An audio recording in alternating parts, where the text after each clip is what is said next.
Hey everyone, we're IEP New Zealand. And I'm Hannah. I'm Ella, and today on the podcast we are here with some friends. We've got Imogen Feinson and Nicole White, and we're just going to be talking about some things they've faced as neurodiverse students within our school and the education system.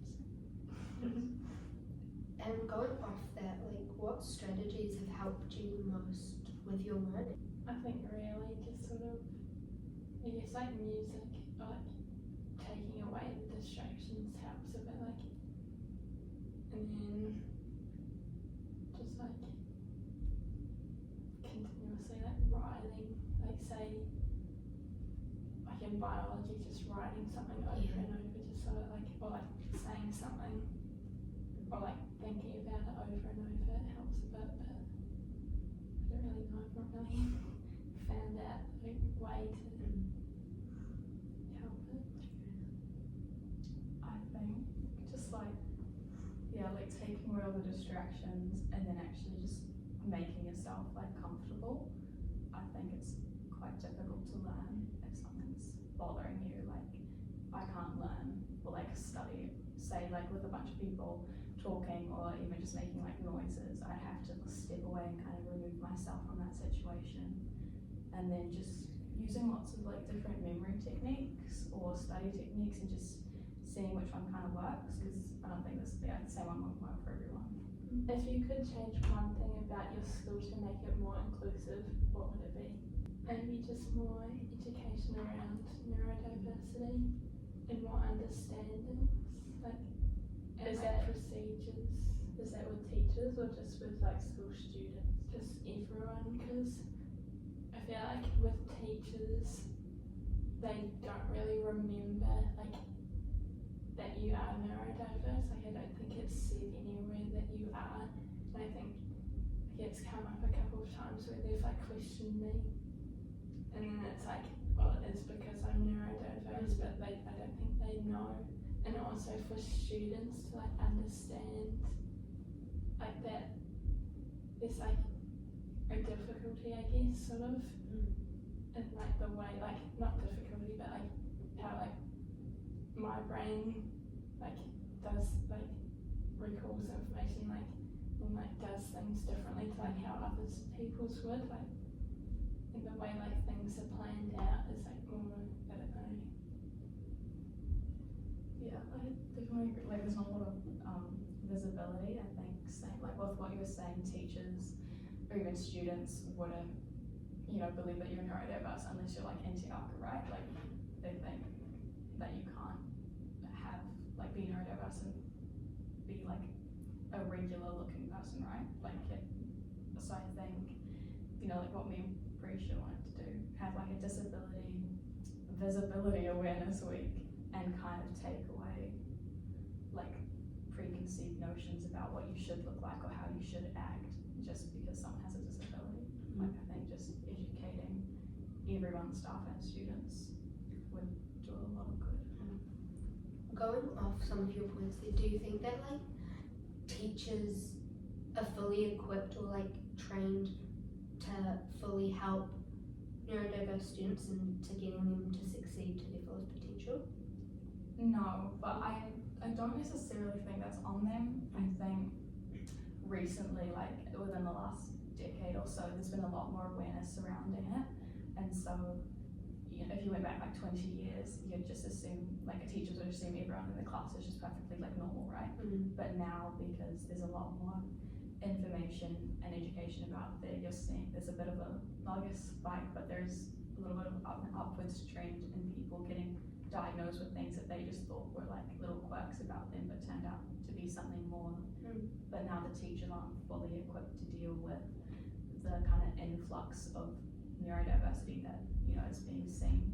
So I think there just needs to be a little bit more like teaching and even like a course before the school year starts. You know what I mean? Like just stuff like that to help.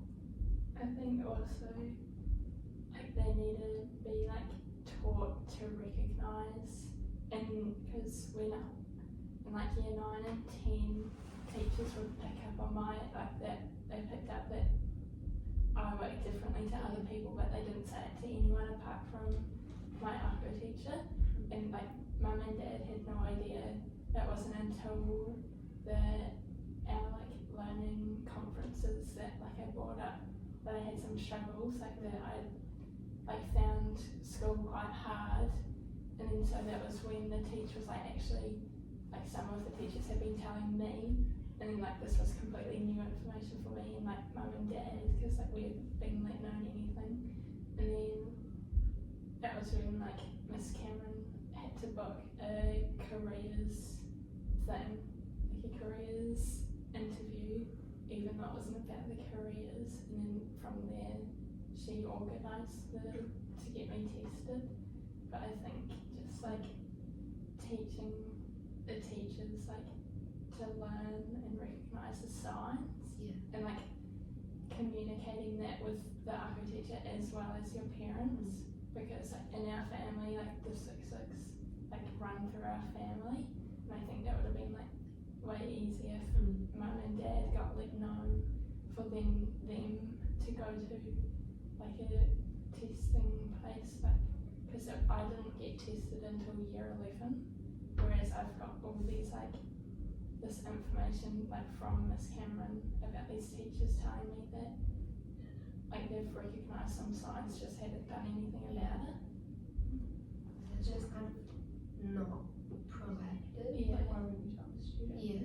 Yeah. Like I understand like it may be something like obviously teachers aren't professionals, but they work with a range of students, and even if you like notice something and you notice a student struggling and you think it's because of this certain reason, I feel like they should definitely be able to at least talk to the parents and be like do something about it. I mean, like they see like the school's like 1,000 students pass through, like right, and we've got the teachers will deal with hundreds of students each year.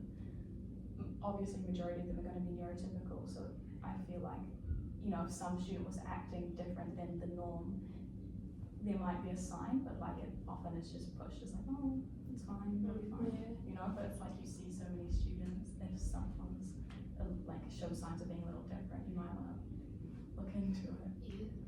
And then also, one of the other groups we know, they've been kind of putting on about early childhood diagnosis. I just wanted to know if you guys had anything like during primary or intermediate that like anything that kind of happened, because I know it's quite been put on for early diagnosis for like primary schools and stuff now, because a lot of people do get diagnosed quite late. Well, when we were little, we had an eye checkup, and they got me and Hannah to get, and my other brother who's dyslexic as well, they like got us reading glasses, which I don't think that's an issue at all. I think it was but they saw that as like us being blind, even though like my vision's like perfectly fine. But and then also like being like because I remember having to go to like the reading, like individual reading, like getting taken out of class. Like I remember getting that done, but nothing. Yeah. Anything? I think like there was like some differences, you know, like I feel like obviously there would be. And so I think early diagnosing is great, but for a lot of the information that's out there for dyslexia, ADHD, like autism, it was widely believed that up until like the 90s that only boys could have these disabilities.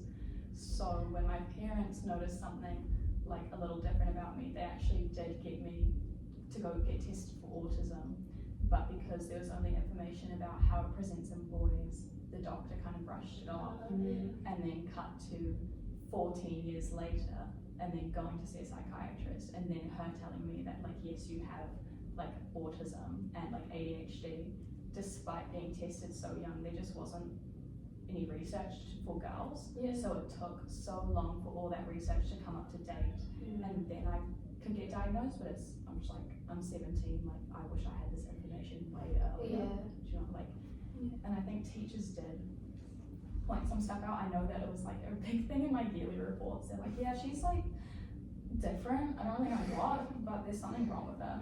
And then, but they're like, oh, but we've gotten her tested. There's nothing there. Like, we don't know what else to do. But then, like, you know, pushing for it to get tested again, finally could see something. But yeah, it was just a bit of a letdown from, I think, education behind it and research. That's all the questions we have for today. Thank you guys for your time and coming in, doing the first episode of our podcast with us. It was really good to get student insights because we've heard quite a lot of, I guess, at the moment we've heard from a few teachers, but it's good to get the perspective of the students who are actually going through it. So thank you so much, guys. And we'll see you next time.